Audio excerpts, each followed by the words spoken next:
I'd like to take you down to the pub, but of course you're going to close them early. This is you nonsense. told us on July the 4th you would tread lightly. We're going to have junk advert bans. I won't be able to smoke outside Twickenham. I know you don't, but you won't be able to smoke outside the Arsenal. And I can't even take you down the pub, or we have to leave early. Sakir. This is not government policy. I'm glad that you are the first to get this from me. This is not government policy. Right. We are not going to do it. Well, I was standing by for this because your colleague Andrew Gwynn said these are discussions that we have to have, even if it's just about tightening up on some of the hours of operations, particularly where there are concerns that people are drinking too much. I can't buy you a pint of Guinness or a glass of wine to salute your indefatigability in Liverpool. Closing time is not going to change. I can give you that guarantee, Nick. Has Keir Starmer been thrown under the bus? A significant issue the new Labour government will need to tackle, and to do swiftly, is a matter of individuals within the administration leaking information to the media. Let me explain.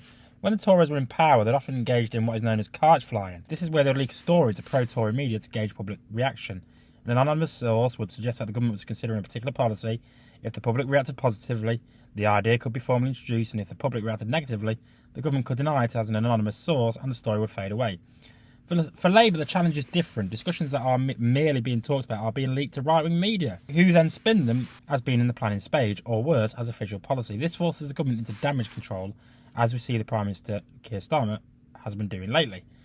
There are two possible scenarios here. Either ministers and MPs are speaking too freely, or details are being leaked to the right-wing media, which then twists these stories to suit their agenda. Either way, the government is forced to manage the fallout, trying to contain the situation before it spirals out of control. The Labour government is facing a media landscape working against it. Unlike the Tories, who benefited from a media that was more aligned with them, Labour does not have that luxury, so they need to stay ahead of these leaks.